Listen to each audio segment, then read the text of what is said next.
Hello. Yes. Good evening and welcome to predictions. Quite a big prediction contest. There's a lot of wrestling happening this weekend, which is interesting. So there is Night of Champions 2023 held in Saudi Arabia. There is Double or Nothing held in Las Vegas, I think, and then NXT Battleground held, I assume, Las Vegas. I don't know. It depends where NXT's filmed. It could be Florida, I think. I'm not sure. Anyway, yes, hello. So Night of Champions is back. We'll start with Night of Champions because it is on the Saturday. Yeah. Hang on. Yes, the upcoming it's the 10th Night of Champions.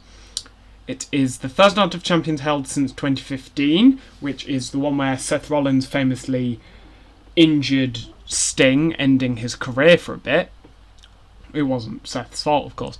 And it's the 9th event that WWE will hold in Saudi Arabia. It will hold I'll get to that, actually. Never mind. This event was originally going to be King and Queen of the Ring, but instead they revived this for some reason. And also they've got rid of Hell in a Cell for this, which is good because Hell in a Cell's not needed. Anyway, we go to matches. Here we go. So currently, as of today, and today is Wednesday, this will be released. Actually, no, I'll release this today. As of today, there are 7 matches on the card. There might be a US title match added to this card. I can see a US title match being added to this card, which could be just Austin Theory versus Bobby Lashley. I'll throw it out there now. If that is the match here, then I think Lashley's winning. Honestly, I think Lashley's winning that. But yeah, anyway, we will be starting off with the one at the bottom, as we always do, because from bottom to top it goes least likely to be main event, most likely, I think. Well, in this case it is. So the first match here is Becky Lynch versus Trish Stratus in a straight up singles match. Now, this match has been kind of slowly brewing since Mania, because like the week after or a couple of weeks after, Trish turned on Becky, and then Becky went away for a bit. You had the Trish promos going, oh, where's Becky? Oh, I've hurt her so much she won't show her face. Becky came back, challenged her to a match here, and it's now happening. And yeah, it's just a match, I think. It won't be their final match. I think they're going to go straight up until SummerSlam, which is most likely going to be their final one, and then Trish will go away for a bit. So I think to continue the feud, most of the time to continue a feud, the heel wins, apart from with Cody, where Cody won but it carried on. But that was by nefarious means, so that was fair. But yeah, with Trish, I think Trish is going to win. Becky's going to get annoyed, ask for a rematch. Maybe Trish says no. So Becky goes, okay, I'm going to go into the Money in the Bank thing. I want to get away from you. Then Becky is about to win Money in the Bank. Trish prevents Becky from winning, meaning that somebody else wins. I mean, I think that Becky should win, but in terms of this storyline, if you want to elongate it enough to get to SummerSlam, have Trish cost Becky the Money in the Bank briefcase, so then Becky has a reason to then go back after Trish, and then Becky gets the win at SummerSlam. Because SummerSlam is where Trish initially retired 4 years ago. Yeah, 4 years ago. SummerSlam 2019, Charlotte versus Trish. The one where, because that's also the one where Goldberg versus Dolph happened as well. But Trish to win her. Then it is Rhea Ripley versus Natalia for the SmackDown Women's Championship with Rhea Ripley is champion. Now, Rhea's on Raw is the thing, as is Natalya. Which is weird. So I have a feeling, Natalya is not winning here. Like Rhea Ripley, like surely has to win. I don't think they're having her lose until way later. Like I think they're going to let her hold it for like most of this year. So yeah, Natalya has no hope in hell of winning. I don't know what they're going to do with the titles though, because Rhea's on Raw. Rhea's on Raw with the SmackDown title. Becky's on SmackDown with the Raw titles. So unless they change the name of the titles, which is a good idea, I don't know what they're going to do. Anyway, speaking of the Raw Women's title, Bianca Belair versus Asuka for the Raw Women's title. It's just a single match again. There are no special matches on this card, which is interesting. We haven't had a special match in a while, probably since Mania. Actually, no, we had the Street Fight Backlash. Never mind. Bianca, no, Asuka's winning here. Actually, I think Asuka is going to win because Bianca's arguably, in my opinion, going a bit stale as champion. I don't think she's been champion too long, and giving her a new character, her losing this could maybe turn her heel. She becomes like an underdog again, goes maybe back down the card a bit, like goes in a tag team for a bit, I don't know.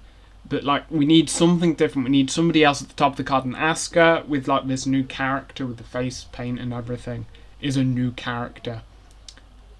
And I think you need to give Asuka something again, because the last time she had it was pandemic and the fans didn't get to appreciate Asuka as champion. Anyway. Next match. Gunther versus Mustafa Ali for the Intercontinental Championship. So, Mustafa Ali won a Battle Royal on Raw. And it was this was to determine who would face Gunther at Night of Champions. And I don't think Mustafa Ali is winning. I think Gunther's winning. Because Gunther still hasn't beaten Honky Tonk's reign. And I think Gunther is the person to do that. I know that there's a load of like world record, like long reigns like Bianca, Roman, Gunther. I'm having Bianca's broken tonight. Roman's can't be broken, so I think Gunther needs to keep his as well. Especially as that means that we can have like something on Raw and something on SmackDown that's long term. But yeah, I think Gunther's winning. But Mustafa Ali needs to have a good showing here. I don't think like Mustafa Ali's been like crapped on for the longest time, like Retribution, just not being booked. The whole elimination, the whole Kofi Mania came out of.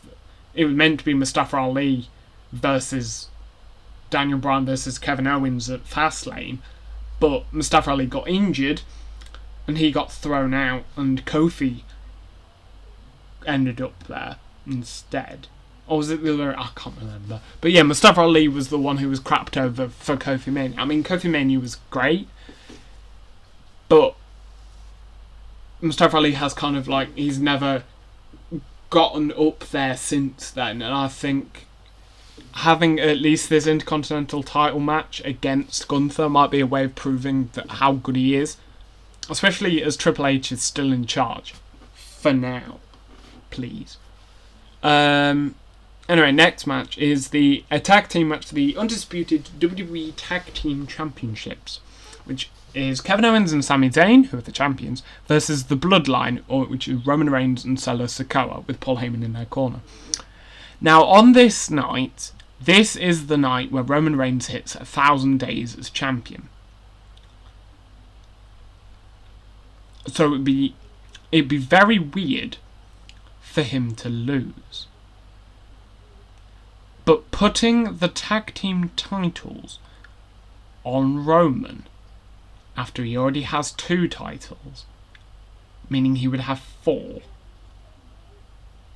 is a mistake. Giving him too many titles is going to sour people on him, and people are souring on him already. I'm still fine with it, but the more they keep doing this, the more they keep him strong, is when they're going to have issues. Like, I liked what they did on SmackDown, or Raw, I can't remember, was it SmackDown? The one where Roman shoulder barged Solo, and Solo looked at him, and Roman was like, oh Christ. Like, it's the first time Roman's been scared of anybody since he's come back. Owens, like, what I want to happen, and I think it might, is that Owens and Zayn win, with Zayn pinning Roman. So on Roman's 1,000-day reign, Roman loses. But he keeps his titles, because that's not how this match works. And it's also Sami Zayn who does it, allowing that story to be tied up, because Sami Zayn never got a win over Roman. He never did. That's what I think, anyway. The next match is Cody Rhodes versus Brock Lesnar in a singles match. I thought that they'd turn this into a street fight or a different type of match. It seemed quite interesting the way they were going with this, but it's still a singles match. But I think it'll still be good. I honestly, because they're doing this again, and Cody's had his arm broken. If Brock doesn't, because it gives Cody an excuse for losing, allowing for their third match. Because I think they're doing 3 matches, and the rumours are, from what I've heard, they are doing 3 matches. Cody versus Brock. Because Cody won the first one, have Brock win this one, and then Cody can go off, do something. Brock comes back, costs him something, and then Cody, Brock at SummerSlam. Maybe after this World Heavyweight title match, which I'll get onto, after that Cody feuds with the person who becomes the champion, which would be a callback match, spoilers, and have Cody versus the winner of that match as a feud, and then at the end of it, it looks like Cody's about to win. Brock comes in, causes the DQ. The champion retains, and then you can do Cody Brock again at SummerSlam. I think that's a good idea. Anyway, to the World Heavyweight Championship match. This is the tournament final for the inaugural World Heavyweight Championship, which is, from what I've read, it's kind of both a new title and a rebrand of the big gold belt from like WCW, and the one that Triple H kind of introduced in 2002. But yes, I'll go through the top tournament. And so Seth Rollins beat Nakamura and Damian Priest on Raw, while Balor beat Cody and The Miz. On SmackDown, AJ Styles beat Edge and Rey Mysterio, and Bobby Lashley beat Austin Theory and Sheamus. Then on Raw the week after, those respective nights, Rollins beat Balor, Styles beat Lashley, meaning the final at Night of Champions is Seth Rollins versus AJ Styles for this title. Now, the rumours going into, the rumours maybe more than a week ago were that, everybody wanted, it seemed like they were heavily hinting at Rollins being the first champion, and it makes sense.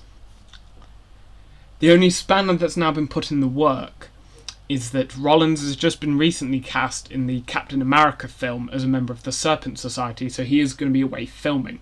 And they've said they wanted a fighting champion. Now, AJ Styles is on SmackDown. They've just done the brand split. AJ Styles and the OC and Mia Yim are on SmackDown. if AJ Styles wins, the rule is he has to then be drafted to Raw as the Raw champion. Does that mean the OC go with him, meaning the brand split is meaningless? Do they stay behind, which makes no sense for the story? AJ Styles has just gone into a feud with Karrion Kross. Rollins could just go away for a couple of weeks and then be the fighting champion, which I think is what's going to happen. I think Rollins is winning. Because, as I said about a minute ago, the Cody Rhodes thing, Cody Rhodes' first feud, when he came back in, was Rollins. Having Rollins as champion, and Cody going, oh, I've beaten you. I beat you in that Hell in a Cell when I was injured. I can beat you for this title. And then do the Brock thing. But yeah, I think having Rollins as the first champion is good because then you can, because then it allows for you to, the story can, like, because then he can do a load of like good, like really good matches against like Chad Gable, Nakamura, Damian Priest, Finn Balor, Otis, I don't know, maybe Otis. But honestly, I think in total, considering everything, what I want is them to do short. It may not legitimise the belt, but having short reigns. I heard somewhere, I can't remember who said it, but they wanted, like, so Rollins to be the champion, but then you have, like, somebody beat him really quickly, like Priest or Nakamura or something, and then it just kind of flips between all these people. So then you can say, oh, WWE World Heavyweight Champion Damian Priest, Shinsuke Nakamura, Finn Balor. You can like have that as a title because Nakamura's never had the belt. He should have done. He should have got it off AJ, but he never did. Unless you run that back with AJ winning, but no. But yeah, I think Rollins is winning because AJ Styles has a feud at the moment apart from this. Rollins doesn't have a feud apart from this, which is interesting. But yeah, I think Rollins is going to AJ is going to main event this pay-per-view. And that's it for WWE. Let me check NXT Battleground. We'll do that one quickly because we've got Double or Nothing as well. Ah yes, this event is going head-to-head with Double or Nothing, a pay-per-view like AEW's event. This marks the first time since 1989 that two major promotions would produce major events head-to-head. After WWE's WrestleMania 5 and WCW's Clash of the Champions 6. Apparently it was due to Memorial Day weekend is that argument for why it doesn't happen. So this is the card. I'm going to go quickly through this because I've realised how long this video is already. So Gallus versus the Creed brothers. So Mark Coffey and Wolfgang, Joe Coffey versus Brutus Creed and Julius Creed for the NXT tag titles. I think Gallus are winning here because they've put Gallus over strong recently. It would make no sense if the Creeds can go up to the main roster. They can do something else. They can feud with each other if they want to. But yeah, I think they're going to win. Yeah, Gallus are winning. Next match, last man standing match, Ilya Dragunov versus Dijak. I bloody love Ilya Dragunov. I think he's an amazing wrestler, and I think he should win everything. So whenever his name pops up in a prediction, no matter if it's right or wrong, I'm going to pick him. Because I think, like, if you wanted, he is the one to beat Gunther for the IC title. Or even, if Gunther becomes the World Heavyweight Champion eventually, Ilya Dragunov's the one to defeat him. Because apparently they're planning to have Ilya Dragunov in Imperium, and then you could do the whole Batista in Evolution thing, where Ilya Dragunov turns babyface, gets kicked out of the group, and then he beats Gunther. You could. Anyway, yeah, he's winning there. Wesley versus Tyler Bate versus Joe Gacy for the North American title. Now, Wesley is champion. I think Wesley's going to beat these two because I think Tyler Bate and Joe Gacy are going to argue too much and allowing Wesley to win. As I said, this is going to be quick. Noam Dar versus Dragon Lee in a British Rounds Rules match, whatever the bloody hell that is, the NXT Heritage Cup. I think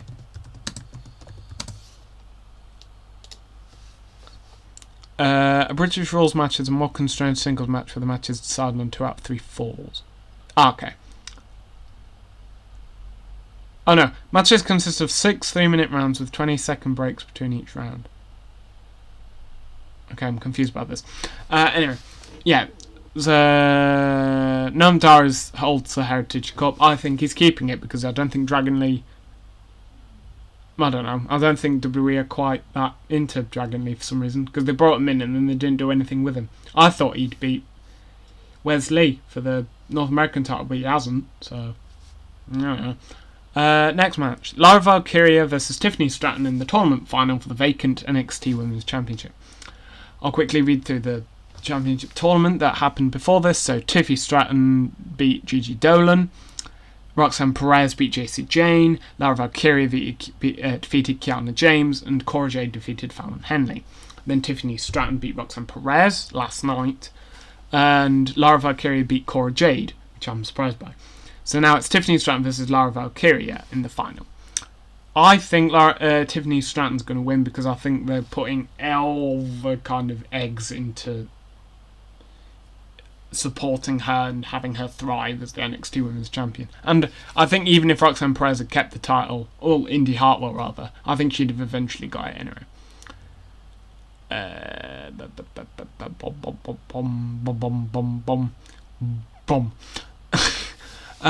Carmelo Hayes with Trick Williams versus Bron Breakker for the NXT title. Bron Breakker's not winning here. I don't think they should give him the title again. Have him go up to the main roster eventually. Give him the US title probably. Yeah, Carmelo Hayes wins here. I don't think it'd be a mistake to have Bron beat Carmelo. Make no sense.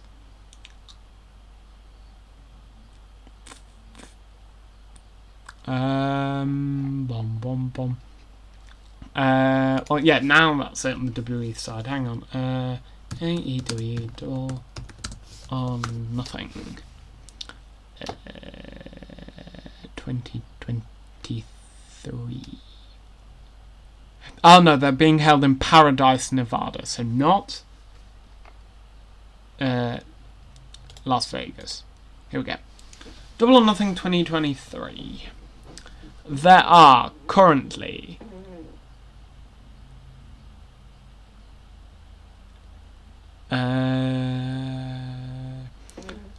there are currently 9 matches on this card. There's probably going to be more added. Let's just go, shall we? So, Adam Cole versus Chris Jericho in an unsanctioned match. Considering Roderick Strong's just come back, and they'll probably want to keep Adam Cole's kind of stable-ish strong, have Adam Cole win. Just have Adam Cole beat Chris Jericho. I don't think Chris Jericho deserves to beat Adam Cole, really. I like... This feud seems alright, but like I think Adam Cole beating Chris Jericho kind of makes sense. I don't know why, it just does. Next match is Ethan Page and the Guns, Austin Gunn and Colton Gunn, versus the Hardy Party, which is Isaiah Cassidy, Jeff Hardy, and Matt Hardy. If House Party wins, Matt Hardy will own Ethan Page's contract. I think Ethan Page and the Guns are winning because I don't even get this story. Like, they did the Hardy compound thing again, and I can't remember who won that, but yeah, I think Ethan Page and the Guns need to win because it would make no sense for Matt Hardy to own Ethan Page's contract. It'd be a bit weird. The next match is Jade Cargill versus Taya Valkyrie for the AEW TBS title. Jade Cargill has had a Goldberg-esque reign with the TBS title. She's, I think, 50-0 in wins.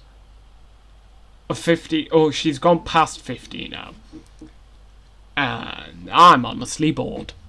Same with Bianca Belair. Honestly, like, not too keen. It's too long. It's too long a reign. No, stop it. I think they haven't built anybody up enough to beat her.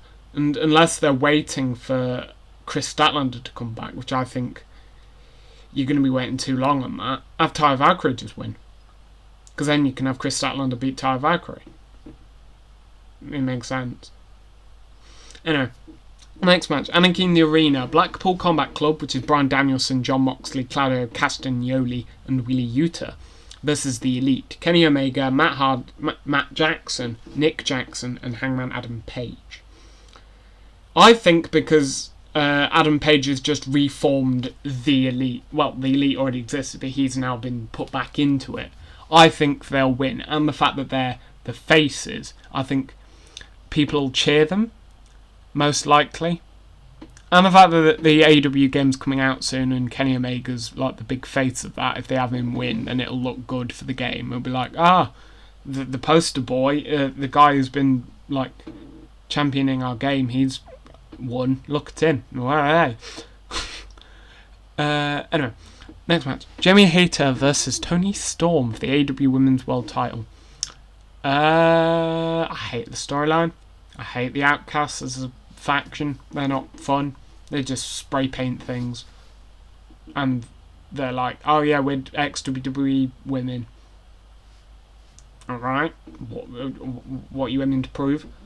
I don't know. Jamie Hayter needs to win here because it'll just establish her even more as a new champion. Because if you have Toni Storm win, then it's just like, oh look, the NXT, look at the WWE guy, the WWE woman beating an AEW original of sorts. She's been in other companies. Yeah, Jamie Hayter to win. So the Blackjack Battle Royal of the AEW International title. So Orange Cassidy, who's the champion, will be against Aaron Solo, Powers, Hobbs, QT Marshall, and 17 other competitors. Considering they're the only ones that has been announced, I think it's going to be... It's between Orange Cassidy and Powerhouse Hobbs for me, and I think Orange Cassidy's just going to win here. Having Orange Cassidy win just makes sense, just legitimises the belt a bit more, because it's actually being defended on telly most weeks. Have him, or you could have Power, I don't know. Probably Orange Cassidy, I think. Or that sort of... Yeah, I'll put that as my prediction. Anyway, ladder match for the TNT title. Wardlow with Arn Anderson versus Christian Cage with Luchasaurus. Makes no sense putting Christian Cage as the TNT title champion man. Yes, because he is too old and shouldn't be beating Wardlow. You get that right? Yes. Yeah, so yeah, Wardlow to win here. Sure. Yeah. Next match. Tag team match for the AEW World Tag Team Championship with Mark Briscoe as special guest referee. FTR, which is Dax Howard and Cash Wheeler, versus Jeff Jarrett and Jay Lethal. And Sanjay Dutt and Satnam Singh. I don't want FTR to lose because they've only just got the titles back and they've been screwed over a lot with their titles. However, I can see AEW just deciding, fuck it, let's put it on Jeff Jarrett and Jay Lethal because it would be funny. And it would be funny, but then you'd think, oh god, what about FTR? And I'm honestly going to go with Jeff Jarrett and Jay Lethal because I have a feeling they will go with them for some reason. Anyway, the final match on this card, for now. This is AEW, they tend to put 14 matches on their cards. MJF versus Sammy Guevara versus Jungle Boy Jack Perry versus Darby Allin for the AEW World title. So these are the four pillars of the AEW, as in like the four up-and-comers who are like gonna thrive in AEW. And honestly, the only one who really has is MJF, and that's because he's the champion. And MJF is going to hold this belt for the rest of this year. Like, I know that I was like, oh yeah, I'm not that interested in long reigns. MJF's one is interesting because the whole point is, if he said if he's champion by the end of 2023, his contract runs out, he might just fuck off. He might just go. He might go back to WWE, he might just drop the belt, and just, who knows. And I think that's a really interesting thing right at the end of the year.